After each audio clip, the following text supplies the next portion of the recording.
good morning, movers and shakers. Good morning. Good morning. Good morning, Brian. Good morning, good morning.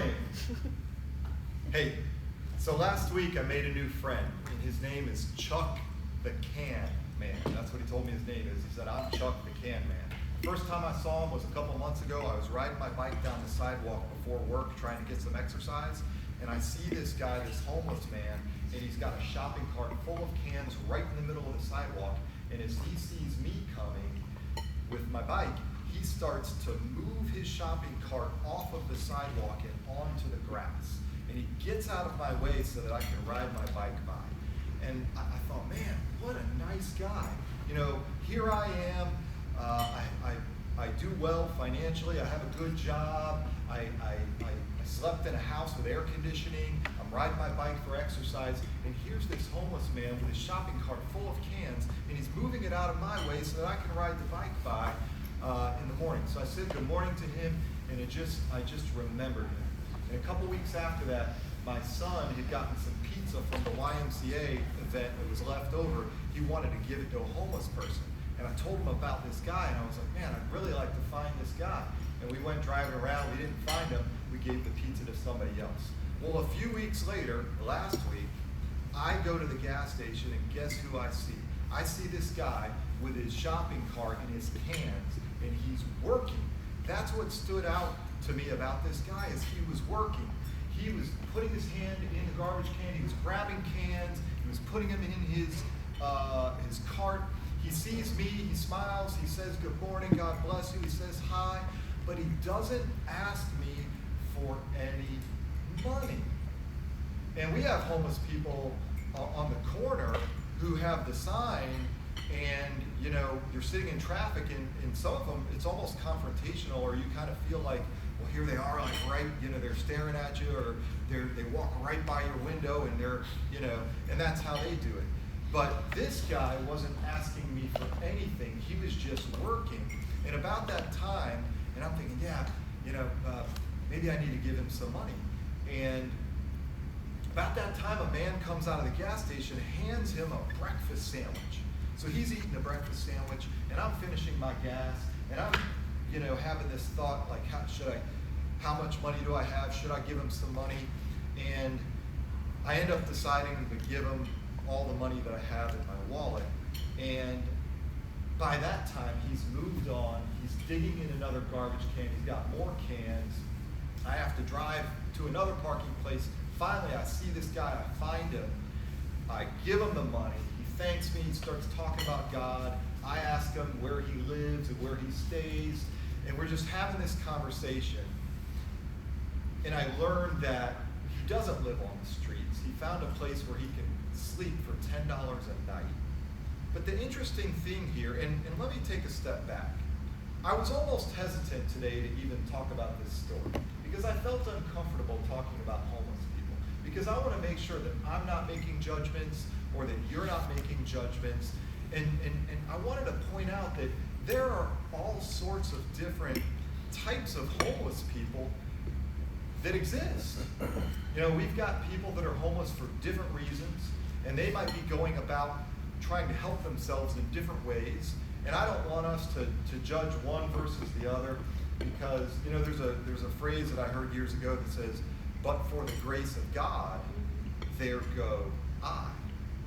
But then I thought, you know, why shouldn't I talk about them? Because we tend to act like they don't even exist. I mean, they're there. We see them every day. They're a part of our community, but we ignore them and we go on. So I thought, you know, I am going to talk about it. But all I wanted to point out is the interesting difference in approaches. You know, the one approach where we have the sign and we're like, do you have any money? And we're going up like this, and we're, you know, that's one approach, right? But yet this guy wasn't doing that. He wasn't asking me for anything, but all his needs were being met. I was wanting to give to him. Somebody else gave him a sandwich. He had a place to sleep at night. And I thought, that's an interesting parallel for what we do in networking. Because traditionally, when we network, It's our human instinct to grab our sign and to start telling everybody what we do. Hey, mortgages. You know, you're going to refinance your house? Hey, you got to buy a new house. Don't forget to call me. Me. You know, I remember years ago I used to. Plenty. Yeah. Plenty. Years ago when I first got into networking, there was this guy, Dr. Tommy may remember him, but man, every time he would see me, he would be like, "You need a suit. You need a suit." Anybody who wore a suit, he would be like, "You need a suit." And it got so bad that like I didn't like the guy. I was like, "I don't need a suit. Get away from me." You know, it was this confrontation. You need a suit, you need a suit, you need a suit, you need a suit, right?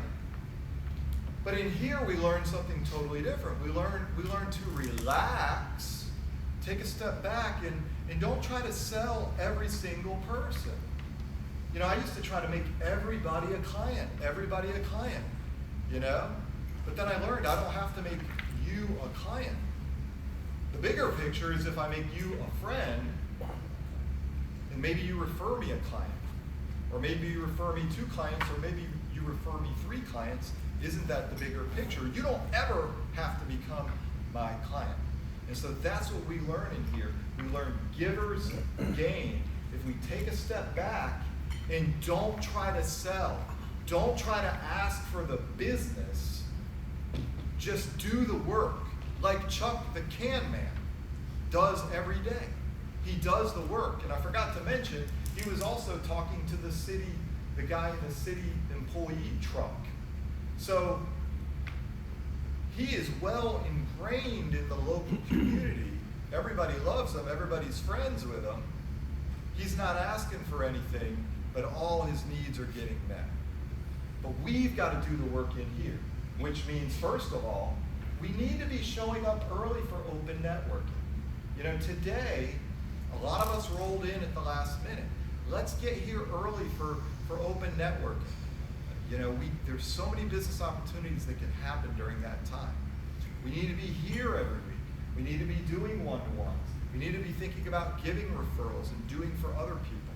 And if we don't have enough people to refer, if we don't have guests to invite, then what can we be doing to put ourselves into other environments so that we can meet new people and invite them, or meet new people and refer them? You know, Dr. Tommy has a lot of patients that come through his doors every day. How many patients on average? 50. 50. I don't have 50 people that come into my office every day. So what do I need to do? You know, Dr. Tommy can just sit there and start having conversations, asking questions, listening to people, and he has plenty of material, plenty of people that may have needs that he can make referrals. But if I don't have 50 people coming into my office, then what can I do to do the work to get myself to another event, another lunch, another activity, another different thing where the people are that have the needs and have the conversations, and now I can refer them to the group. Givers gain. Givers gain. And the irony of Chuck the Can Man, again, is he doesn't ask for the business. He doesn't ask, but yet all his needs are being met. Hope this has been helpful. This has been your educational moment. Brian Wade, Tampa.